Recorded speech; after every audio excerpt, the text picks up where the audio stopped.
conscious mind is not running your life nearly as much as you think it is. You make plans, form opinions, explain your decisions, and tell yourself a coherent story about who you are. And because you can explain your behavior, you assume you understand it. But Carl Jung spent his life confronting people with a far more disturbing possibility. Much of what moves you begins outside the small territory you call me. You see it whenever you repeat a pattern you promised yourself you would never repeat. When someone's behavior provokes an emotion far stronger than the situation deserves. When you sabotage something you consciously wanted. When the same kind of relationship keeps returning with a different face. You call these mistakes bad luck, personality, or circumstances. Jung would ask a more dangerous question. What if something within you is making choices before the conscious mind arrives to explain them? In Memories, Dreams, Reflections, Jung describes human beings as psychic processes that we control only partially. He even frames his own life as a process in which unconscious contents seek expression and the personality struggles toward greater wholeness. This is what makes his psychology so uncomfortable. The person you consciously believe yourself to be is not the whole personality. Beneath that identity exists an inner world of dreams, projections, symbols, forgotten experiences, impulses, and patterns that can influence the direction of your life without asking permission from your ego. Modern life makes this problem worse because almost everything trains your attention outward. Your career, your reputation, other people's opinions, notifications, productivity, the endless stream of information demanding your reaction. Yet Jung's work repeatedly turns attention in the opposite direction. In Modern Man, In Search of a Soul, he treats dreams as expressions of unconscious psychic activity, capable of revealing an inner situation that consciousness may resist seeing. You can become extremely informed about the world while remaining almost completely unfamiliar with the forces operating inside yourself. And that may be Jung's most important lesson for modern life. You cannot truly direct a life whose hidden motives you refuse to examine. The goal is not to control every corner of the unconscious. It is to stop pretending that the conscious ego is the whole of you. Because the patterns you refuse to see do not disappear. They continue operating beneath your explanations, shaping what you fear, what you pursue, who you love, what you destroy, and ultimately, who you become. So perhaps the most important journey of your life is not toward another achievement, another answer, or another improved version of the person you already believe yourself to be. It is inward, toward the parts of yourself you have never learned to read. Because the moment you begin to recognize what has been living beneath your conscious identity, you gain something far more valuable than self-knowledge. The possibility of finally participating consciously in the life that was already being written inside you.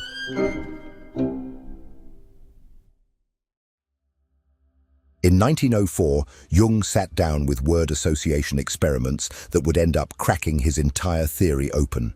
He read a list of ordinary words to his patients: mother, money, death, love, and timed how fast they responded.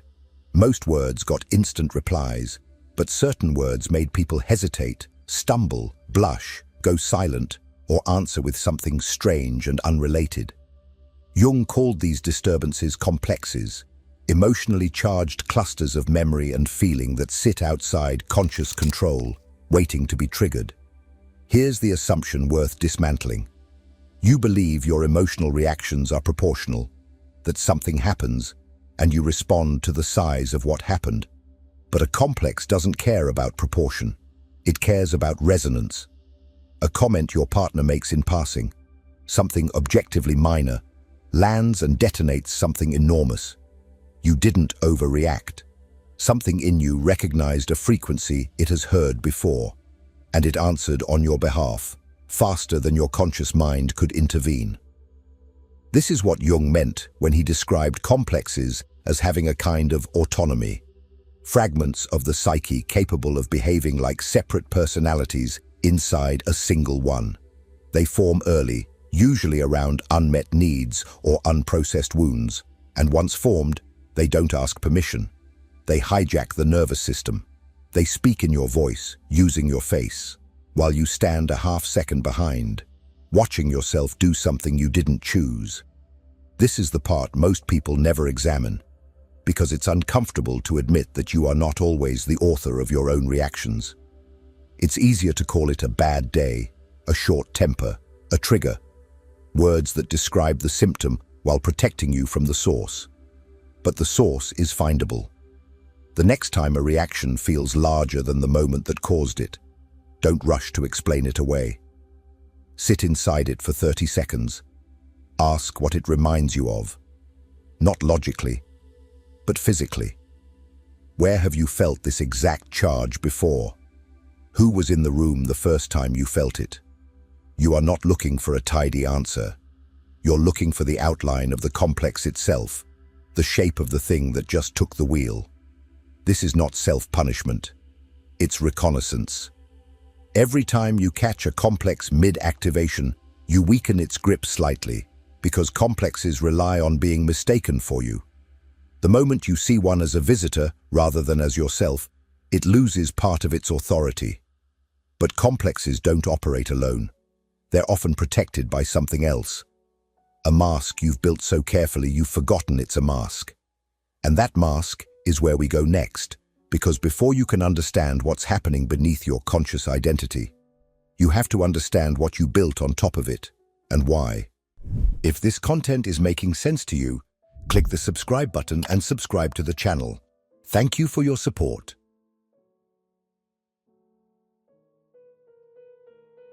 You have a version of yourself you show at work, another for family gatherings, another for strangers on a first date, another for the version of you that scrolls through comments deciding what to post. Jung didn't see this as dishonesty. He called it the persona, and he considered it necessary. A social mask every psyche must build to function among other people. The problem isn't that you have one. The problem is what happens when you forget it's not the whole of you. Most people think the persona is a costume they put on and take off. Jung's observation was darker. The longer you wear a persona, the more it calcifies, until you stop experiencing it as a performance and start experiencing it as your identity. The competent one, the easygoing one, the one who never falls apart. You built that mask to survive a specific room at a specific age, under a specific pressure. And somewhere along the way, you stop taking it off. Here's where it gets costly. Everything that doesn't fit the mask doesn't disappear. It goes somewhere. The anger that doesn't match easygoing. The exhaustion that doesn't match the one who never falls apart. Jung's insight was that a rigid persona doesn't eliminate what contradicts it. It simply relocates that material into the unconscious, where it keeps operating, unrecognized, often in the exact shape of the complexes we already traced back to their source. You feel this most clearly in the moments the mask slips. A wave of irritability with no clear trigger. A hollowness after a social event that by every external measure went well. A sense, late at night, that the person everyone described at your birthday party wasn't entirely you. That gap, between the performance and the residue it leaves behind, is not a malfunction. It's information. It's the unconscious telling you the mask has been carrying weight. It was never built to hold. This is worth testing directly. Pick one role you play, the reliable one, the strong one, the fun one, and notice, over the next day, every moment you perform it, even when no one would have punished you for dropping it. Not to abandon the role, just to see how automatic it has become, how much of it runs without your permission the way the complexes do. Jung's point was never that you should discard the persona. A psyche with no mask at all can't function in a family, a job, or a society.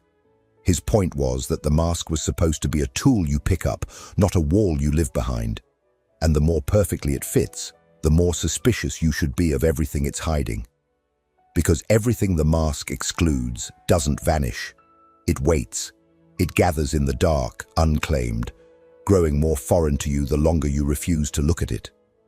Jung had a name for that collection, the part of you that carries everything the mask couldn't afford to show. That's where we go next.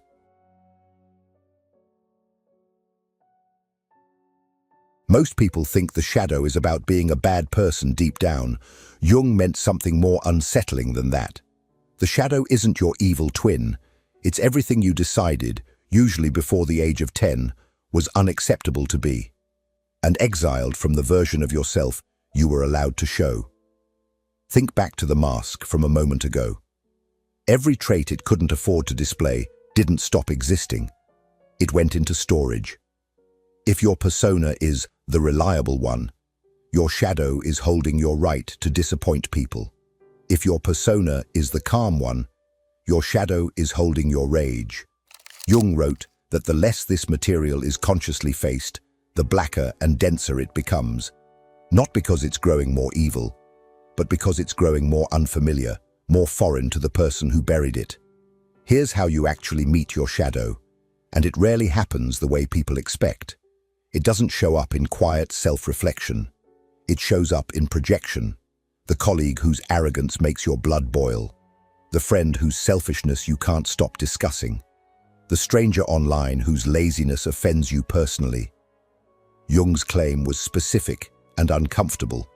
The traits that provoke a reaction disproportionate to their actual offense are very often traits you've exiled in yourself and can no longer recognize except when someone else is wearing them. This reframes every person who has ever irritated you out of proportion, not as evidence of their character, as a mirror you didn't ask for. Test it honestly. Think of someone whose behavior genuinely gets under your skin, not mildly annoying, but the kind that makes you want to explain to everyone why they're insufferable. Now ask, without flinching, where in your own life have you not been allowed to do that? Where have you suppressed exactly that impulse, that selfishness, that arrogance because your persona couldn't survive it? You're not looking to excuse their behavior. You're looking for the part of you standing behind your own outrage. This is uncomfortable work, and it should be. You're not being asked to like what you find. You're being asked to claim it, because unclaimed material doesn't stay dormant. It operates. It leaks into the disproportionate reactions you traced back to your complexes. It hardens the mask you built to keep it hidden. The shadow and the persona are not separate problems. They are the same problem, viewed from two sides of a wall you built, and then forgot you were the one holding up. None of this is optional if you want to actually run your own life instead of being run by it. But claiming the shadow raises an obvious question.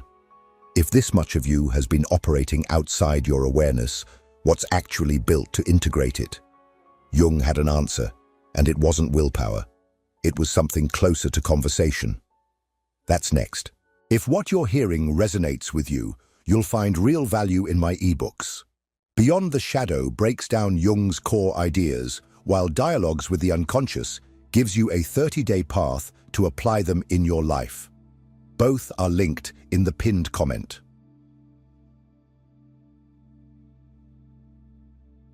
Jung spent decades doing something most people never do once.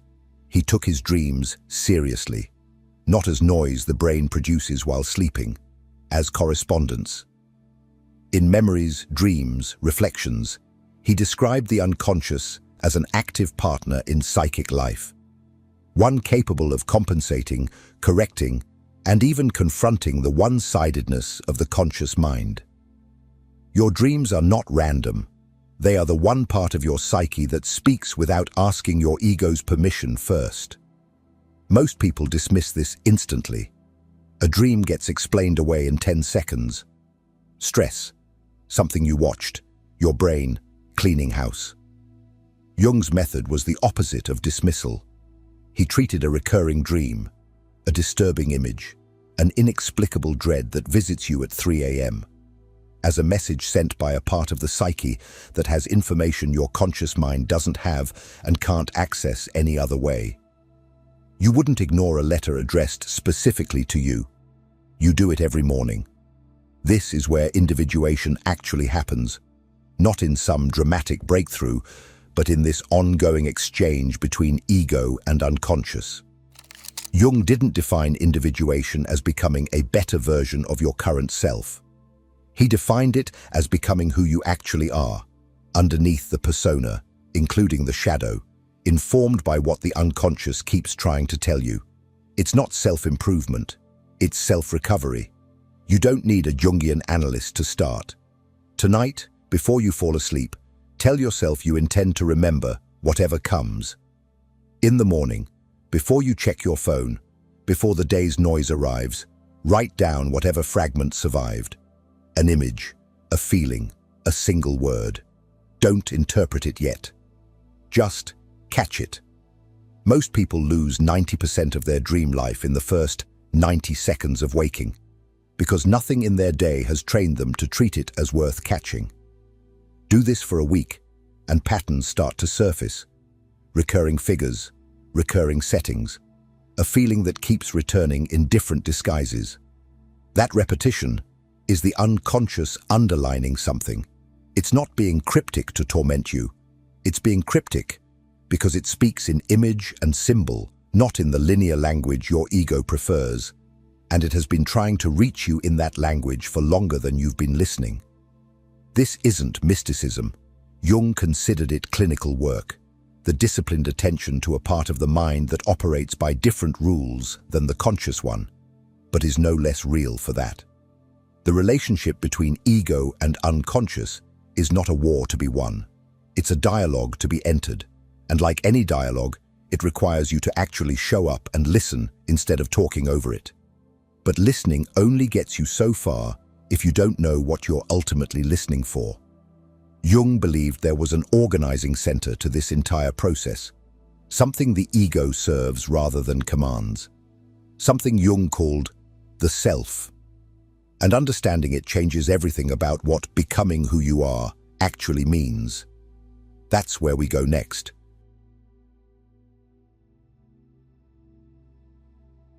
Here's a distinction that changes how you understand everything covered so far. The ego is the center of your consciousness. It is not the center of your psyche. Jung reserved a different word for that deeper center, the self. And the confusion between the two is, in his view, the root of most unnecessary suffering in modern life. The ego wants to be in charge. It wants a coherent story, credit for your successes, control over the narrative. The self doesn't care about any of that. Jung described it as the organizing principle of the entire psyche, conscious and unconscious combined. Something closer to the architect of the building than the person currently occupying one room of it. The ego insists it's driving. The self is the one setting the destination, usually without consulting the ego at all. This explains something you've probably felt without a name for it.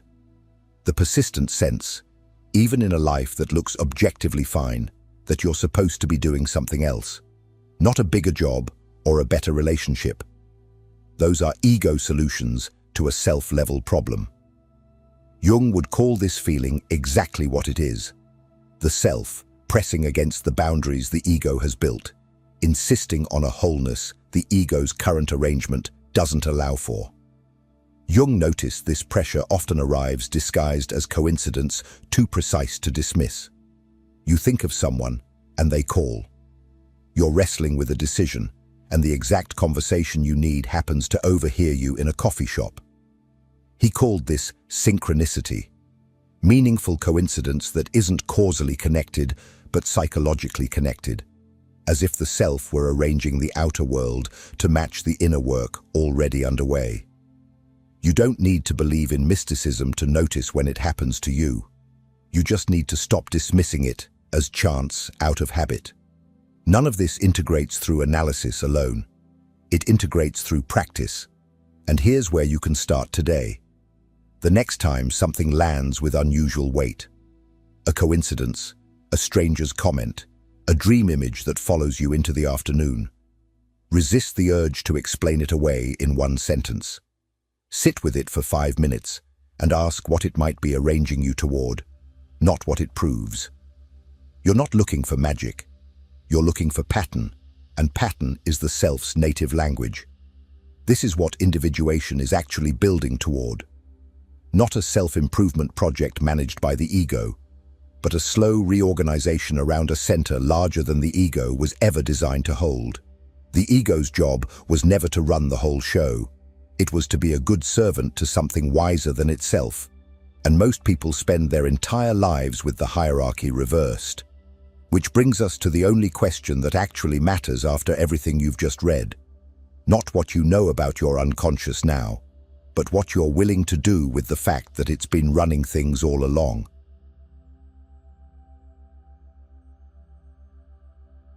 Here is what all of this actually adds up to. Not that you have a shadow, or complexes, or a persona, or dreams worth reading. Those are just the vocabulary. What it adds up to is this. The version of you that explains your own decisions has never been the one making them. You've been narrating a story you assumed you were writing, when for most of your life, you were reading it after the fact. That's not a flaw in you specifically. Jung believed it was the default condition of an unexamined life. And modern life, with its outward pull, its noise, its relentless demand for a polished, presentable self, makes that condition easier to sustain than any era before it. You can build an entire identity out of competence and appearance, and still be a stranger to the one thing that was always actually in charge. The shift Jung asked for was never about becoming someone else.